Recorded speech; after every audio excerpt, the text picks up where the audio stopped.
I'm telling you, it ain't nothing as dangerous as somebody who's making a comeback. You haven't had a fight till you get in the ring with somebody who's making a comeback. You haven't been through hell till you run up and punch somebody who ain't got nothing to lose. Slap somebody and say, nowhere to go but up. Already lost everything, already been through trouble, already been embarrassed, already been humiliated, already been talked about, already been laughed at, already been betrayed, already had my feelings hurt. Tell somebody, say, nowhere to go but up.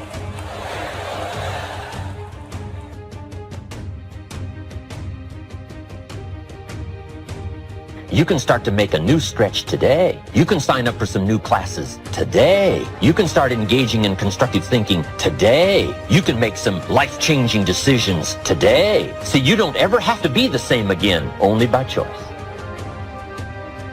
And while you wait for prices to come down, I would go to work immediately and quickly on the refinement of your own thinking and the refinement of your own disciplines, and watch how quickly the equity of that starts to grow. Now, this is called dealing in straight talk. Let's go do it.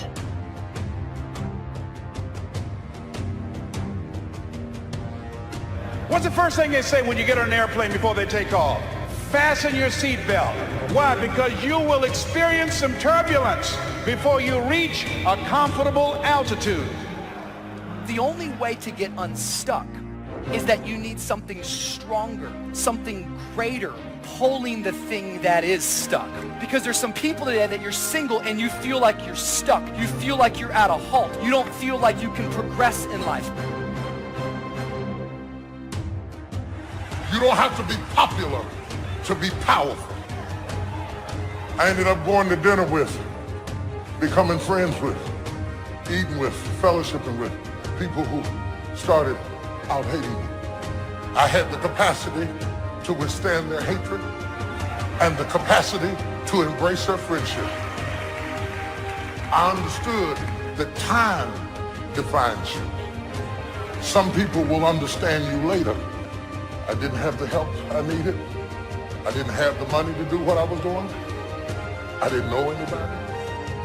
But I knew one thing. I'm not in this thing by myself.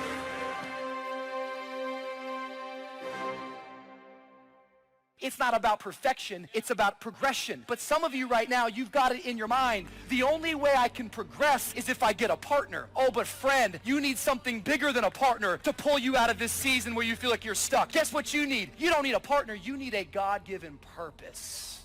You need something stronger to pull you from the place where you feel like you're stuck. Life situations is to use the illustration of the seasons. Number one, you cannot change the seasons until you get your own planet. All of this has been set in motion. But here's the next piece of information. You can change yourself. You can't change the seasons, but you can change yourself. Life and business is like the changing seasons. Frank Sinatra sang, life is like the seasons. First, learn how to survive the winter. Speaking of life in its simplest aspect, the first key to learn in your life on the spinning planet is to learn how to survive. Now, there's all kinds of winters, right? The winter of the calendar, right? The winter of the actual season. But then there's financial winters and social winters, personal winters. But we understand those because we've all been through them. Now, here's the key on the winters. Some are long and some are short. Some are easy and some are tough. But they always come right after harvest, right after fall, autumn. So we cannot rearrange the coming of the winters. But here's what we could do. Get stronger, wiser, and better so that we can survive better. And our life will be less eroded by learning to handle the next winter. The next winter of a divorce, the next winter of an illness, the next winter of a death in the family, the next winter of a loss financially, the next winter of a crisis of whatever kind. to be better equipped. So here's the key: to learn the seasons so that you can approach it all in a very intelligent way. So you must think negative when it's positive. You must think winter when it's summer. Here's some of the best advice. It comes from classic tradition. A great story says, don't build your house on the sand in the summer. And I think we live in a world that doesn't know the difference between the public moments and the private moments. I think we're increasingly becoming, and this is just my old man rant, so please let me do it right now, because like I said, I'm a parent now, and I'm so scared for my kids who are growing up in a world where now they're growing up publicly. Everybody has their own broadcast journalism degree called Twitter. Everybody has a license to express their own opinion. And the phrase that got me is what his brother said. They want to convince him. They say, you got to get out of Galilee. This is too remote. This is not the right place for you to become a public figure. This is what I found out being a professional alone person. It's okay to be alone. I get over 1,000 messages every single day. And a lot of people write to me saying, Ralph, I just can't seem to find anybody I can get on with. And I don't like it. It's okay to be alone. The reason why a lot of people experience a lot of loneliness is because they are in resistance to being alone. Because being alone is frightening for the majority of the human race. You gotta be with yourself. You gotta go within. A lot of stuff is gonna come out. That's why a lot of us, we wanna always be with friends. But if you continue just to follow the crowd, you will only go as far as the crowd.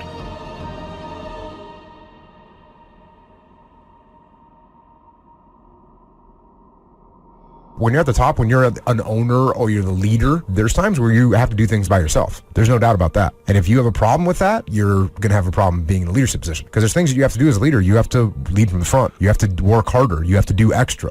And if you're not, that's not good. And if you're working harder, there's going to be times when you're not with anyone else. And you have to be okay with that. That's what that expression means, it's lonely at the top. Meaning, like, you're at the top because you're willing to behave or be a certain way that other people either can't or won't, right? From that perspective, you're definitely lonely at the top. Yeah. There's no one that's going to sit there and do what I'm willing to do to be there. Like, where are you at? I don't know. Haven't seen you.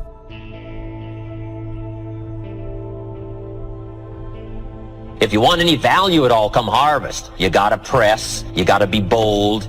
The high life is not for the timid and the shy. Some people mistake timidity for humility. Humility is a virtue. Timidity is a disease. Humility is almost godlike word. A sense of awe, a sense of wonder, a sense of understanding the distance in worth, an awareness of the human soul, the spirit, something unique about the human drama versus the rest of life. A grasp of the distance between us and the stars, and yet having the feeling that we're part of the stars.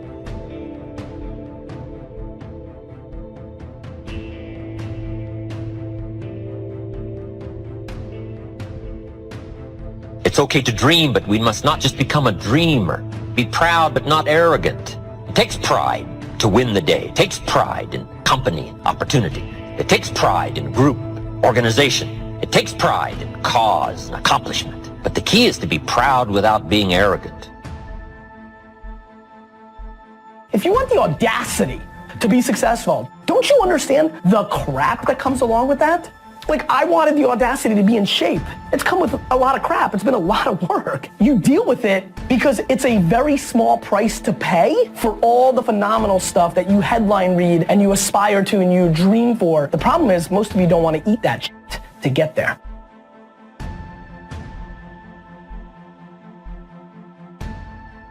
Analyze where you are. Go into your store. What's in here? What's old? What's decaying? What stinks? Okay, what's that over there? Negative attitude. Gotta get rid of that one. Negative people, we can't hang anymore. You got to go. You can't do this anymore. Fear, come out of there. What's over there in the corner? Procrastination. What's over there? Okay, bad attitude. All that stuff, get out of there. Throw it out. It's got to go. And what do I need? What do I need to get me from where I am to where I need to go? What do I need? Okay, I need more people who dream like me, who think like me, who can stretch and grow like me. I gotta surround myself with more people like that. All right, good. I need more confidence here. I need to develop more belief in my ideas and in my plans. I've got to do that. What else do I need to get to where I need to get to survival, to live? What do I need? Okay, I'm going to a new place. I need new skills. So this is what it is, inventory. Throw out what you don't need, add what you need.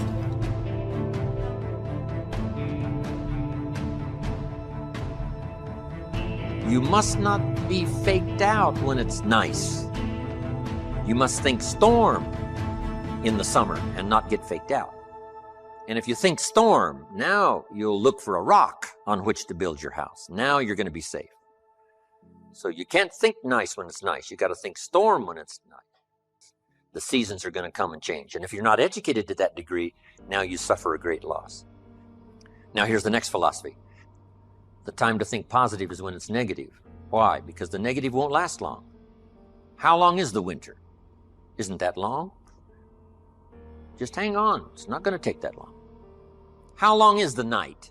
It's only a few hours. There's never been a double night. Couldn't you make it a few more hours? And the story says, yes, the night just can't last for. Sometimes it seems like it's going to last forever. And when you have insomnia, right, it seems like the night will never pass. But I'm telling you, sure enough, it will pass. So learn to think day when it's night. And then you must learn to think night when it's day. So you had to get it going, get it in before the night came. So this is a good idea now. Learn to think negative when it's positive. Learn to think storm when there is no storm. Learn to think winter in the summer. But then we must learn to think summer in the winter. We can make it through a few more hours, right? A few more days. It won't be that long. Hang in here. The spring will surely come. So the winters of life, learn to express those to other people, help them understand that as well as to try to understand it yourself. Now here's the next season, the spring. Spring is called opportunity. Not a guarantee. It's guaranteed the spring will come, but it's not a guarantee of a harvest. Here's the key. You must do something with the spring. Take advantage of the spring. Read every book you can get your hands on what to do with the springs of your life. Take advantage of the day, because the day follows the night. It's an opportunity now to turn things around. It's an opportunity to have a better one than the last one. It's an opportunity for a new beginning, a new spring, a new day, a new beginning. So spring is the chance to take advantage of another opportunity. Now, here's what you must do in the spring. It's a very short season usually. You must hurry. You wouldn't ask a farmer to go bowling in the spring. He hasn't got time. Why? The season is too short. The planting season is too short. You got to get it done fairly quickly. Now, we call spring a window of opportunity. If you have a chance to talk to someone, the window's open. It may not stay open very long, so take advantage. Don't hesitate. Meet a new friend. Talk to somebody while the window's open. Now here's the season for everybody to understand, because it is so applicable to our life, and that's the season of summer. Two things we must do in the summer: nourish our values and protect. Nourish like a mother, protect like a father. The twin challenges in the summertime help to illustrate life, that we are confronted with both good and evil. Here's one of the better realistic illustrations, and that's health and illness at odds in your body. Illness trying its best to drive health into a small corner and occupy the territory. And health trying what? To push illness into a small corner. There's this contest going on. Who's going to occupy the territory? If one stays strong, the other's diminished. If the other gains in power, then the other is diminished. So what you must learn to do is cooperate with the positive side of everything in your body and your life. Sometimes we sabotage our own best interest. Because if we get weak, I'm telling you, it moves in, takes the territory. So we're in the middle of this contest, and here's what it's called: opposites in conflict. Good, evil, liberty, tyranny, right? Health, illness, winning and losing, right? There's the struggle going on. But here's the key. It's the only way, it seems, it's the only way to create a human adventure. There doesn't seem to be any other way currently. It seems like to create an adventure, to create a unique human scenario, we need opposites in conflict. And it's the only way to have a civilized society. And we've got to fight these skirmishes. We've been fighting them forever. We've got to fight them forever. Whether they're inside your own body or whether they're in politics, no matter where they are. We must play this game. We must fight this game. But here's what it creates, a great adventure. Let me give you the ultimate now. Could you win if you couldn't lose? And the answer is no, it doesn't seem like it. You couldn't call it winning. You can't win if you couldn't lose.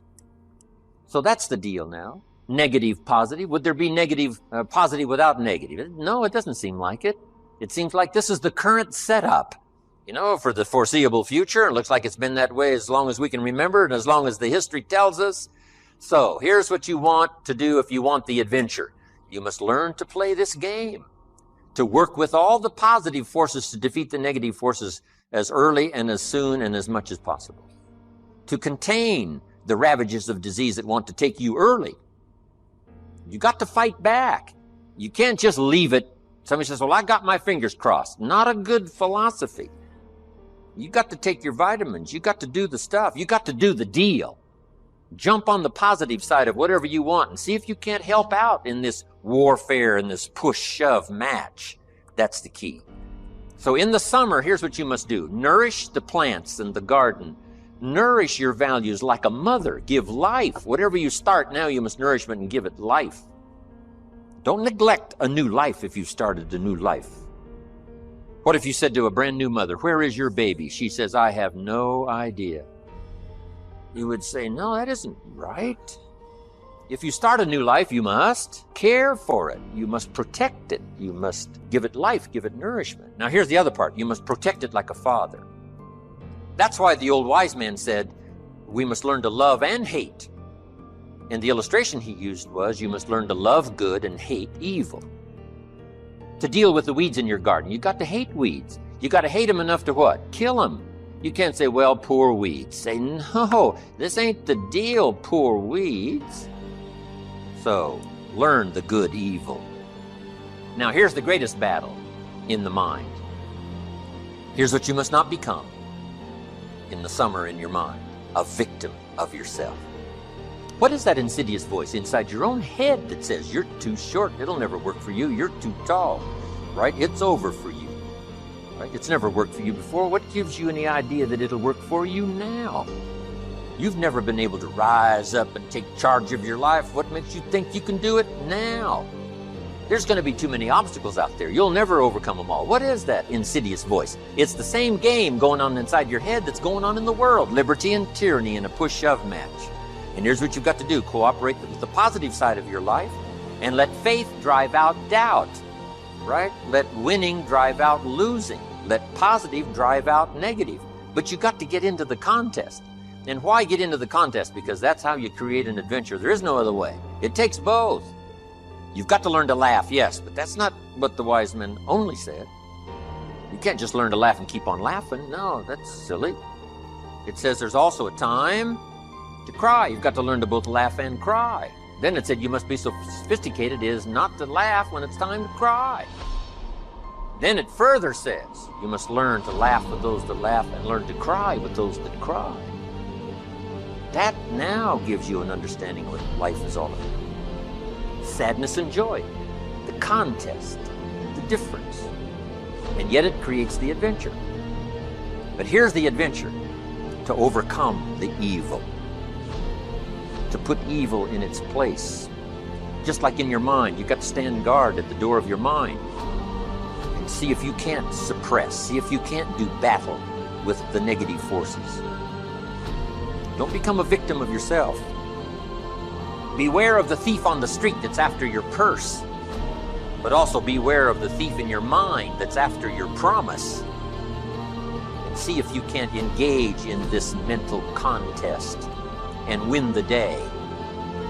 That's the summer. Now here's one more season, and that's the season of harvest. Here's the key to remember harvest time. In due season, in due time. When it's time, part of this is to develop the patience so that when it's time, it will come. But you cannot be impatient. Patience is part of the game here. You can't plant the seed and 2 or 3 days later dig around and say, where's my crop, where's my crop? And say, no, come on, that's foolish. We'll take you away to some safe place. You got to plant and wait and exercise patience. And then when it comes time, you give it nourishment and you give it care and you give it protection. And then you got to wait some more and you got to wait some more and you got to wait some more. Need a little pick-me-up today? Welcome to the new Fresh Motivation app, where you'll find daily motivation, daily quotes. Listen to your favorite speeches in the background or with a black screen, so nothing interrupts your motivational moment, where you can create your personal profile, create playlists of your favorite speeches and quotes, add personal notes, and start setting goals. Fresh Motivation, the home of motivation. Get it now for free on Google Play. How much do you love yourself? Because if you understand the value of self-love, you'll never be friends with those type of people. Most of the people out here are running around empty. They have no sense of self, no sense of self-love. When I say self-love, it has nothing to do with celebrity, money, materialistic things, and all the things that your negative mind could probably go to. It has nothing to do with self-love. It has nothing to do with looks, nothing to do with cars and any of the superficial things that one would assume that could make you love yourself even more. It's a matter of knowing your value. It's a matter of you saying, I don't have to be around these people in these type of environments and situations in order for me to finally see the value in myself. I love me independent of you loving me. I believe in me. I know my self-worth. I am here and I have a purpose. There is no value in having wisdom, knowledge, insight, spirituality, love. Every day, I am a work in progress.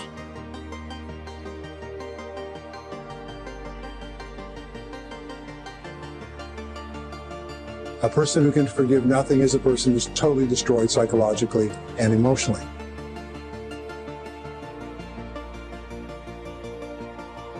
Forgive your parents. Forgive any relationship that you ever had that didn't work out. Forgive everyone else in your life that has ever hurt you in any way. Forgive yourself. My teacher, Mr. Schoaf, said to me, Mr. Rohn, if you want the future to change for you, you've got to change. And he said, if you don't change, the next 6 years of your life is going to be just like the last 6. You'll still be behind on your bills. You'll still be behind on your promises. But then he gave it to me in the form of a promise. When I was 25 years old, I've remembered it all these years. Young man, if you will change, everything will change. If you will get better, everything will get better. What a clear message that was for me. He said, if you'll change your philosophy, if you'll change your habits, if you'll refine your thinking, if you'll change and accept some new disciplines, if you'll turn the corner where you've been in the past, go for a new life for the future, he said all kinds of remarkable things will happen for you if you will change. Before I met Mr. Schoaf, I used to cross my fingers and say, I sure hope things will change. I was hoping the government would change and the tax structure would change and that my boss would change and pay me more money, this would come down. And I was hoping that circumstances would get better. And then I discovered from my teacher that those things are going to continue the same. In fact, all of those things that happen to us is kind of like the wind that blows. But we must not leave our future just to the wind, just to the economy, just to the structure of the way things are happening today. Here's what we must learn to do, and that is set a good sail. And if you'll learn to set a good sail, that's what my teacher taught me in those early days. He said, Mr. Rohn, the wind is going to blow however it's going to blow. Politics are going to be politics. The economy is going to be the economy. And however it turns out, that's the way it's going to be. What you must learn to do is not to wish for a better wind. That's naive. The key is to wish for the wisdom and the skills and the learning so that you can set a better save. And so that's what I did at age 25. I went to work not on the economy. I went to work not on the community. I didn't go to work to try to change the government. I didn't go to work to try to change my boss or the company. I didn't go to work to try to change circumstances. I went to work to try to change myself.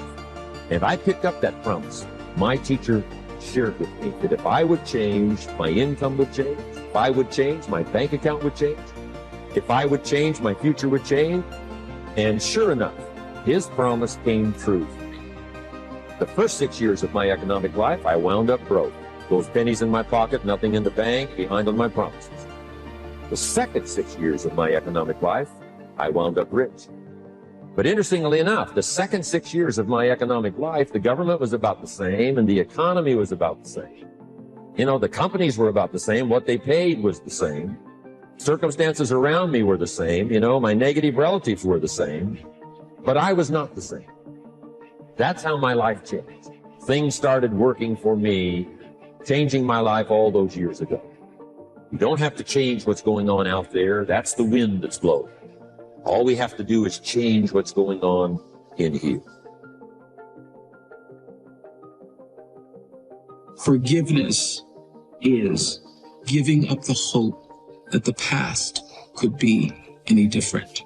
I think for myself, and I know many of you, you think forgiving means accepting what has happened to you. Well, it is accepting that it has happened to you. Not accepting that it was okay for it to happen. It is accepting that it has happened, and now what do I do about it? Forgiving is giving up the hope, not holding on, hoping, wishing that it could have been any other way than it actually was. Giving up the hope that the past could be any different. And when I got that, I think it took me to the next level of being a better person, because I don't hold grudges for anything or any situation, and neither should you. It's letting go so that the past does not hold you prisoner, does not hold you hostage. And now there's several ways to do that. The first subject he called personal development. We must learn from personal experience. Pretty simple. Learn from what happens to you. Take a look back over the last few months. Did you make some mistakes? How could you correct those for the future? Take a look back over the last year. Have you done it right or done it wrong? Let's correct it for the next year. Mr. Shoaf asked me when I first met him, he said, Mr. Rohn, how are you doing? You've been out there now 6 years. And I said, I'm not doing very well. He said, I suggest you not do that anymore. What a simple, swift analysis to my situation. He said, if you keep doing it, the next 6 years will be like the last 6. You don't want that to happen. Let's make the changes. So learn from your personal experience.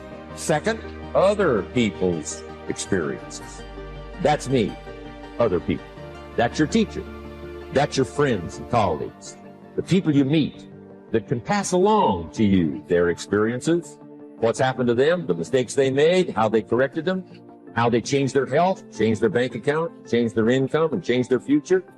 Other people. Now, there's two kinds of people to learn from. One is failures.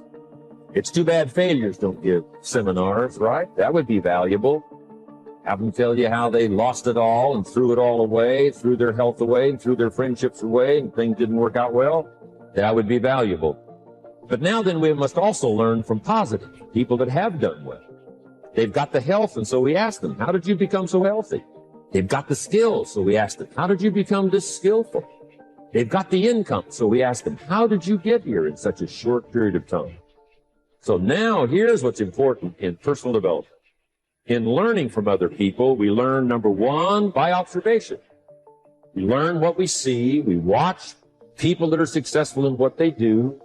In sports, we watch their disciplines. In business, we watch their disciplines.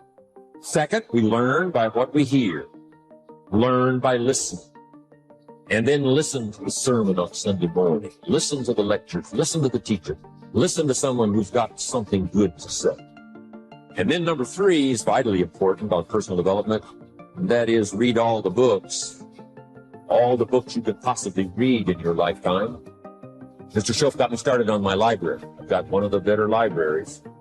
And then I started keeping a journal. One of the major things my teacher taught me was to keep a journal. He said, don't trust your memory. If you hear something good, just make a little note and write it down. So I would suggest you do the same. Things that impress you, a poem that impresses you. When you attend a class, some of the ideas that impressed you, jot them down. You read something in a magazine, right? Some ideas, take those out, put them in your journal. Keep a good journal the rest of your life. This will serve you well. So I want the same thing to happen to you. Value capture that you can resort to later. Go back over it, review it, and let it become valuable to you. So that's my first subject, personal development. Work harder on yourself than you do on yourself. Develop the skills. Learn the lessons. Take the classes. Absorb all that is being taught to you these days. And then later on, of course, you can sort it out, what's valuable to you, and how to refine it for your business and for your life and for your future. The main thing is to get it and start this process of personal change, personal development. And let me say it one more time. If you would, everything will change. You'll never be the same. You'll keep growing. As you look back on a few months, look back on a few years, you won't believe the progress you can make economically, your relationship with your family, your friends, telling you that whole process of committing yourself for personal change, personal value, can really make your life unique and worthwhile. And he just said, son, if you think you can make it, get on out there and get your stuff. My father was born in 1914. It wasn't good. My grandfather was a slave. My grandfather was born into slavery. My grandfather was a slave till he was 12. So my background of people becoming successful was like, and my dad was the only one who believed it.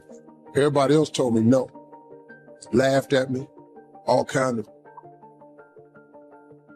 When you're going through stuff like that, man, it's pretty easy. I almost gave up. You know, everybody has a turn back moment. I almost gave up a couple of times because it got pretty hard for me. I was going to ask my father, could I come home and stay there for 3 months and get a job? Because my father had a rule for all the boys, once you leave the house, you can't come back.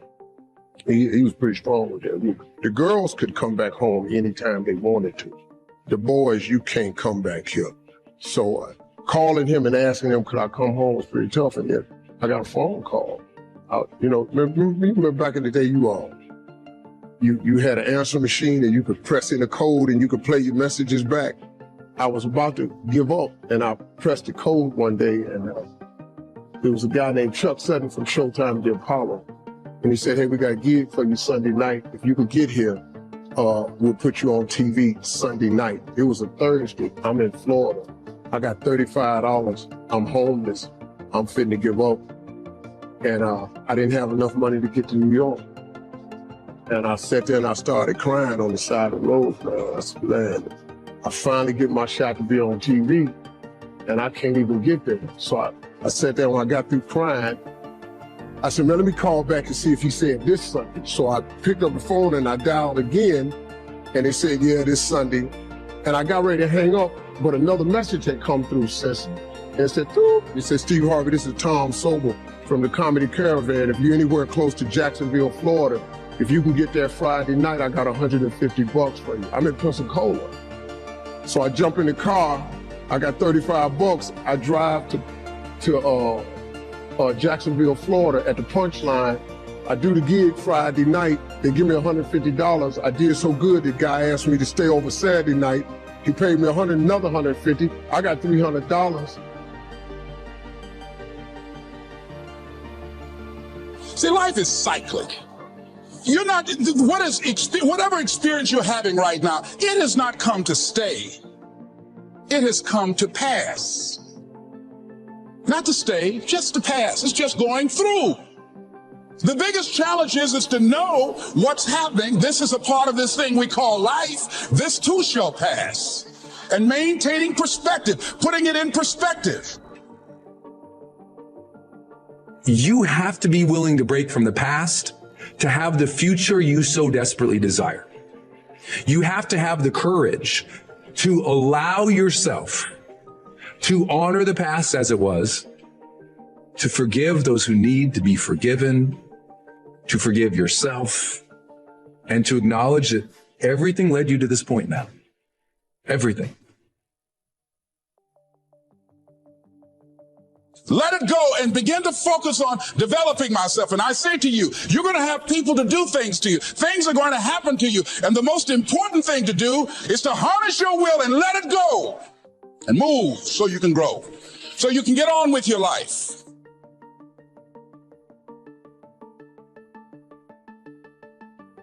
It doesn't matter about what happens to you. What matters is, what are you going to do about it? What are you going to do now, Les? But if you want to begin to move into your own personal greatness, if you want to begin to really enjoy a happy, successful, healthy life, you've got to be willing to go against the tide. You've got to be willing to harness your will. So as you're in the process of reinventing your life, write a description of the kind of person that you want to be. What are the things that you must overcome?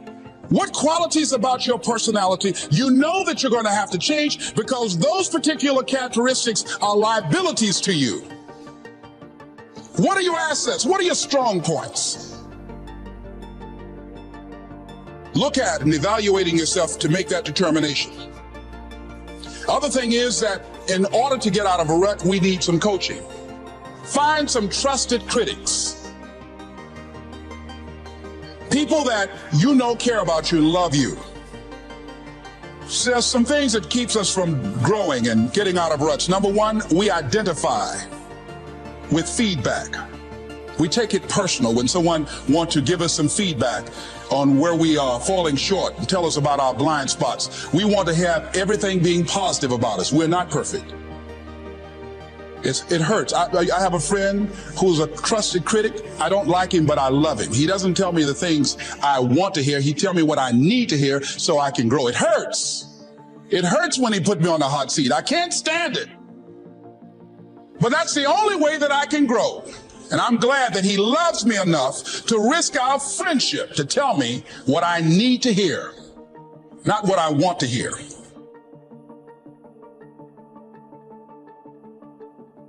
Now let's cover the second step, the setting goals. We need to take a look into the future. There are 4 things to consider in terms of attitude. One is how you feel about the past. Best advice I can give you on that is treat the past as a school. Let it teach you. Mistakes you've made, the things that went wrong, the things that didn't work. Don't use the past as a burden to carry. Don't use the past as a club to beat yourself to death. Past losses, past failures, past mistakes. But let the past be a school. Tough school, maybe. We've all been through some tough stuff. So if you feel good about the past, draw from it for experience and let it teach you. Then next is how you feel about the future. We've got to have the future well designed. The future is called the promise. The promise of the future can be an awesome force. Designing the future, there's 2 ways to face the future. One is with apprehension, and the other is with anticipation. I promise you, in my travels around the world, most people face the future with apprehension. And here's why. They don't have it well designed. They've sort of left that up to someone else to fix. But here's the best way to face the future, with anticipation. You can face the future with anticipation if the future is clear, if the future is well designed. In setting goals, it's very simple. Number 1, decide what you want. You just take a little time, sit down and say, what do I want? What kind of skills do I want? What kind of income do I want for the future? Where would I like to go? Places I'd like to visit? Habits I'd like to acquire? Skills I'd like to have? Economics? Friendships? People you'd like to meet? When you've thought about what you want for the future, make a list. If the future gets clear, the price gets easy. Because you got to remember, for every promise, there's a price to pay. Everybody's got to pay the price. Everybody's got to do the deal. Everybody's got to do the disciplines. But here's what I've discovered. If the promise is clear and powerful, the price is easy to pay. The price is some classes. The price is a few books. The price is a few disciplines. The price is finding something that'll make your life better, make you grow, make you change, make you develop. So the first part of the key is to design the promise. Then, what is the price to pay? I'm telling you, the price will be easy. No matter where you are, where you come from. Color doesn't matter, religion doesn't matter, where you grew up doesn't matter, circumstances don't matter. I'm telling you, if you'll make the promise of the future clear for yourself, all of the values of life that you could possibly want, be serious about it. I promise you it's an easy price to pay. Anybody can pay it. The best advice I can give you is if I can do it, you can do it. Farm boy from Idaho, raised in obscurity. I changed my life, turned it upside down, turned it all around, found economics, found future, found promise. And if I can do it, you can. So start setting your goals and see if you can't get a better excitement going for the things you want to accomplish for the future. One of the major reasons for setting goals is for what they make of you in achieving. My teacher advised me when I first got started at age 25, he said, Jim, why don't you set a goal to become a millionaire? I'm here to help you. And he said, here's why. For what it will make of you to achieve it. I'm telling you, that statement changed my life. Set the kind of goals that will make something of you to achieve them. He said, now, once you become a millionaire, what's important is not the money. It isn't important. He said, you could just give the money away. Now, I did better than that. I lost it all. By the time I was 31, I was a millionaire. By the time I was 33, I was broke. But when I lost all my money, guess what? I found out Mr. Schofi's right. What was valuable was not the money. What was valuable was what I became to earn the money. The skills I had, the knowledge I had about the marketplace, the values that I had going for me. They were more valuable than the money. And here's an important statement to remember. It's not what you get that makes you valuable. It's what you become. So part of the key here is to set the kind of goals that will make something of you. Don't set them too low so that you don't have to grow and you don't have to read and you don't have to try and you don't have to stretch. Don't set them too low. And then don't sell out. Don't go for something that's going to cost you your virtue or cost you your values or sell out your principles. There's a good middle road here to follow. Goals that will inspire, goals that will help you grow, change, develop, and become better than you.